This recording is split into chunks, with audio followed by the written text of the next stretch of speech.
Kamu sibuk hari ini? Pertanyaan itu terdengar beberapa saat setelah aku terbangun. Masih dengan kepala yang agak pusing dan berusaha mengumpulkan nafas. Aku mencoba menerka siapa yang ada di balik telepon. Aira? Seseorang terlintas di benakku. Aku langsung bangkit. Iya, Ai. Hari ini aku sedang gak ada jadwal kok. Sekarang kuliahku tinggal skripsi saja. Mata kuliah yang lain sudah selesai ujian. Harusnya saat pulang kemarin aku bisa di rumah seminggu. Namun urusan skripsi harus aku selesaikan. Jadi ya aku harus segera kembali ke kos dan mengerjakan kewajibanku. Aku melihat jam dinding masih pukul 5 pagi. Kamu kenapa menelponku sepagi ini? Aku boleh meminta waktumu hari ini? Aku tidak tahu bagaimana merangkai kalimat yang tepat untuk membalas pertanyaan Aira. Namun, jujur saja, bagaimana mungkin aku tidak mau menemaninya? Seharian pun tidak ada masalah. Bahkan, jika aku punya jadwal ke perpustakaan pun, aku akan tetap mau menemaninya. Aku juga sudah rindu. Boleh? Bisa? Aku bisa menemanimu. Aku tunggu pukul 7 pagi ya, di gerbang kampus. Sungguh, ini adalah pagi terindah yang pernah kutemui saat terbangun. Bagaimana tidak, perempuan yang selama ini terlihat misterius tiba-tiba menghubungiku pada pagi yang masih belum sempurna, yang menjadi sempurna karena ada suara dia. Mau kemana? Pagi buta gini udah rapi. Randy baru saja hendak masuk kamar mandi saat aku sudah siap keluar tempat kos. Mau ketemu Aira? Jawabku diselimuti senyum. Akhirnya, jomblo merana patah hati ini laku juga. Terima kasih Tuhan, ucapnya sambil mengusapkan kedua telapak tangannya ke wajah. Heh, siapa yang jomblo merana? Bukan kau sih, tapi si Andre. Kok aku diikutin juga? Yang jadi pelarian olok-olok Randy menyahut. Dia masih tiduran di kamar. Sepertinya sedang malas bangun lebih awal pagi ini. Ya sudah deh, terserah kalian aja. Aku mau pergi sama Aira dulu. Bye. Aku meninggalkan dua sahabatku, beranjak menuju tempat yang sudah dijanjikan oleh Aira. Aira sudah menungguku di gerbang kampus. Ia tersenyum saat aku datang dengan motor.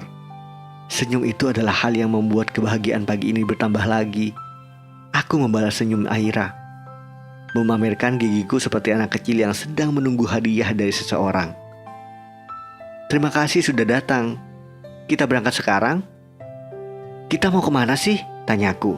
Masih belum menemukan jawaban itu sih dari tadi. Aira menggeleng. Aku belum tahu mau kemana. Dia tanpa pikir. Kita ke pasar aja. Gimana? Pasar? Ya ampun. Demi apa sih dia mengajakku ke pasar? Kenapa tidak ke mall saja? Kamu yakin mau ke pasar? Tanyaku ragu. Aira mengangguk meski tak terlihat begitu yakin. Iya, ke pasar saja yuk. Kamu gak keberatan kan? Gak keberatan kok. Yuk naik. Aku tidak keberatan sama sekali. Kemanapun dia ingin pergi hari ini, akan kutemani kemana aja. Aira duduk membonceng motorku. Hari ini dia tetap memakai pakaian dengan nuansa hitam. Seperti sebelumnya, dia adalah perempuan yang selalu membuatku terkagum-kagum dengan segala hal yang ia tunjukkan. Kami membelah jalanan Ula Karang, lanjut menuju Jalan Veteran, menuju pasar raya yang berada di salah satu kawasan pusat perbelanjaan di Kota Padang. Namun sebelum sampai di sana, aku memutuskan untuk berhenti di Gor Agus Salim, tempat biasa aku dan sahabatku sarapan pagi kalau sedang berolahraga pada akhir pekan. Aku memarkirkan motorku. Aira terlihat bingung, tetapi dia tidak banyak tanya apapun. Aku memberi isyarat agar ia berjalan di sisiku. Kami menuju salah satu warung makan kecil di pinggir jalan itu. Warung kecil beratap terpal berwarna biru, yang di dalamnya ada bangku dan meja panjang. Bu, lontong paku 2 ya. Kedengarannya seram memang, kalau kamu tidak tinggal di Padang dan tidak mengerti bahasa Padang. Lontong paku adalah lontong sayur, yang sayurnya adalah daun pakis muda, dengan kuah gulai racikan cabai rawit, santan, dan bumbu-bumbu lainnya. Agak pedas sih memang, tetapi cukup membuat ketagihan. Kamu suka? Tanyaku saat Aira sudah mulai menyendok makanannya. Pedas? Wajah Aira memerah. Aduh maaf, aku segera mengambilkan segelas air putih untuknya. Aku nggak biasa makan pedas. Dia meniup bibirnya sendiri, terlihat merona lebih merah. Setelah makan, kami segera melanjutkan perjalanan dengan motor menuju pasar raya. Kurang lebih 10 menit kami pun sampai. Pukul 11 lewat 13 menit waktu Indonesia Barat. Saat Aira turun dari motor, bibirnya masih terlihat lebih merah efek makan pedas tadi. Aku memarkirkan motor setelah sampai di pasar raya Padang. Seperti biasa, di Padang, biaya parkir bisa lebih besar daripada biaya naik angkutan kota. Kamu cantik kalau lagi begitu. Entah kalimat apa itu, tiba-tiba keluar dari bibirku. Namun, Aira malah tersenyum, membuat dia semakin terlihat mempesona. Yuk, Aira memegang tanganku, lalu menarikku menjelajahi jalanan sempit di antara banyak orang yang lalu lalang di pasar ini. Meski aku tidak tahu dia mau kemana dan melakukan apa, aku tetap mengikuti langkahnya. Hingga langkah itu terhenti di depan sebuah toko aksesoris tepi jalan. Aira melihat-lihat gelang dan kalung yang dibuat dari bahan bambu dan kerang. Hasil kerja kreatif penduduk yang dijual di pasar ini. Itu bagus, ucapku saat Aira memegang sebuah gelang yang terbuat dari batok kelapa berbentuk segitiga bertali hitam. Ini satu udah. Aira membeli gelang itu, lalu membayarnya. Aku hanya menunggu. Ini buat kamu. Tiba-tiba dia memberikan gelang itu kepadaku. Tapi aku nggak minta dibeliin. Sudah, simpan aja. Anggap aja ucapan terima kasihku sudah bersedia menemaniku. Lagi pula, aku sudah suka ini pada pandangan pertama. Itu adalah salah satu perasaan terbaik yang dimiliki manusia. Jangan diabaikan. Aira melanjutkan langkahnya tanpa menunggu aku menanggapi ucapannya. Dia berjalan memecah keramaian lagi. Aku pun kembali mengikuti langkahnya. Sesaat dia berhenti, memberi isyarat dengan matanya. Sepertinya dia kehilangan tujuan. Aku mengarahkan mata ke lantai 2 bangunan yang berada di dekat kami. Gedung yang sudah sangat tua. Gedung yang menjadi sengketa bertahun-tahun karena renovasi yang akan dilakukan. Meski dalam masa sengketa, saat ini masih ada yang menjual buku bekas dan penjahit pakaian di lantai 2 gedung itu. Kami pun sampai di lantai 2 gedung yang terlihat kusam. Aku melihat buku-buku dengan kualitas di bawah standar yang dijual di salah satu kios. Buku bajakan yang dijual jauh lebih murah daripada harga aslinya. Juga dengan kualitas yang sama sekali tidak memadai. Aku beranjak ke toko sebelahnya yang menjual buku asli, tetapi bekas. Aku lebih suka membeli buku bekas daripada buku bajakan. Dulu memang pernah membeli buku bajakan dengan harapan harga yang lebih murah. Namun aku sadar, saat aku membeli buku bajakan, aku sudah membunuh banyak orang. Aku sudah membunuh penulisnya, penerbitnya, dan beberapa banyak orang yang bekerja di sana. Aku pun kemudian menyadari, membeli buku asli adalah cara menghargai hidupku sendiri. Aku selalu ingat ayahku, bagaimana susahnya dia memperjuangkan bahasa Indonesia di daerahku. Begitupun penulis-penulis buku.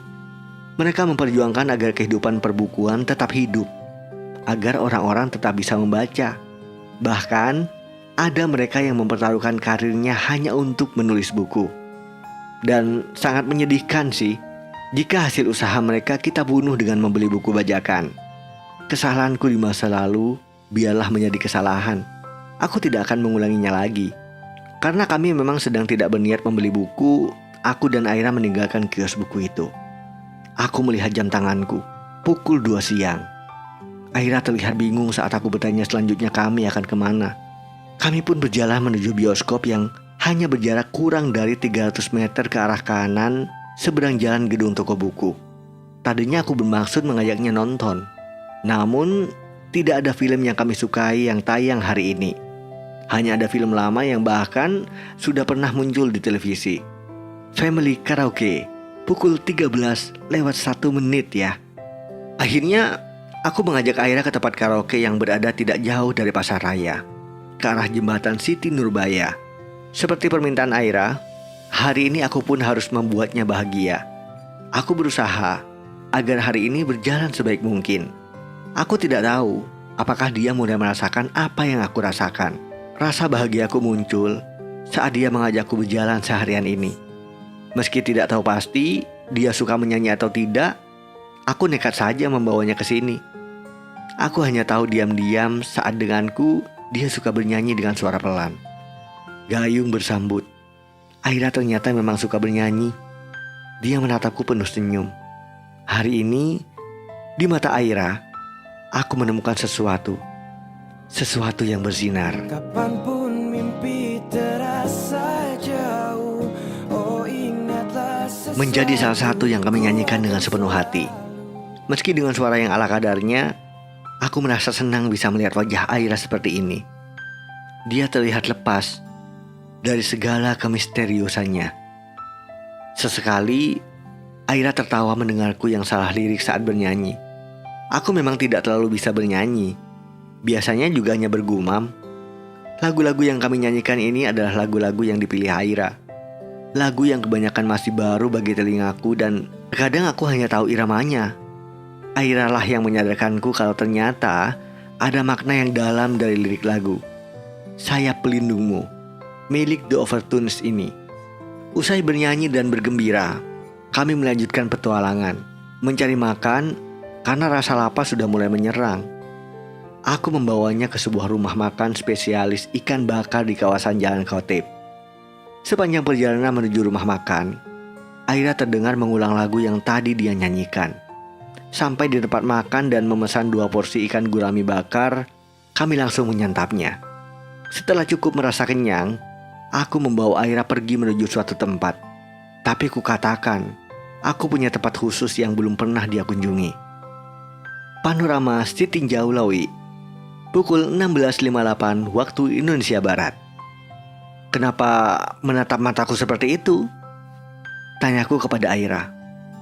Sore ini, aku dan Aira sedang berada di salah satu tempat yang cukup jauh dari kota Padang. Namanya Panorama Sitinjau Lawi. 1 jam lebih berkendaraan dari kota Padang. Panorama Sitinjau Lawi menyajikan pemandangan yang mengagumkan saat sore begini. Dari dekat, saung semen yang beratap runcing seperti gaya atap rumah gadang dengan logo semen Padang itu, aku dan Aira duduk menghadap ke arah Samudra Hindia. Aku suka bulu matamu, seperti ulat bulu. Aira tersenyum geli, sekaligus meledek. Aku hanya mengernyit. Tetapi, aku suka melihat dia menatapku seperti itu. Ada sesuatu yang disampaikan matanya yang tak dapat aku jelaskan. Terserah dia ingin mengatai bulu mataku seperti apa. Yang terpenting adalah hari ini aku melihat wajah Aira lebih bahagia daripada yang pernah aku lihat sebelumnya. Matahari mulai pulang, memendamkan diri di balik Samudra Hindia. Beberapa saat kemudian, langit seolah terbakar. Ada kesedihan yang hangus. Ada rindu yang menghunus. Ada aku dan Aira yang saling menatap senja. Makasih ya untuk hari ini dan semuanya. Dia menyandarkan kepalanya di bahuku. Aku tidak menolak. Kubiarkan dia memendamkan diri dalam rasa nyaman yang bisa dia rasakan. Aku pun tidak membalas ucapan terima kasihnya. Kalau boleh jujur, akulah yang lebih bahagia dibuatnya. Pada saat hatiku patah, dia datang tanpa sengaja. Seolah Tuhan punya kejutan kepada setiap orang yang hatinya dipatahkan.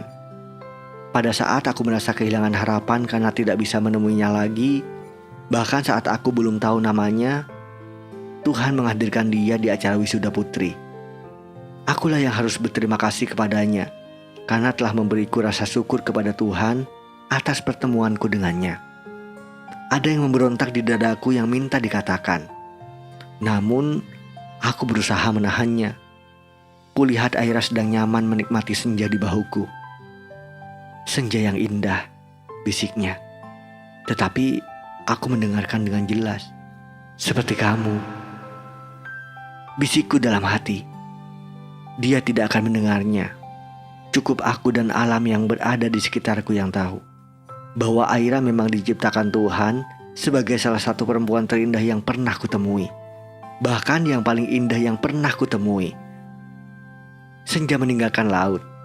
Aku dan Aira saling menatap. Sesaat kemudian, tidak ada yang bergerak.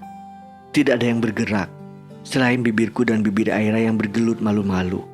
Hanya beberapa saat sebelum akhirnya kami kembali duduk menghadap pemandangan laut yang kini sudah berganti pemandangan lampu kota yang ramai, seperti pesta kunang-kunang.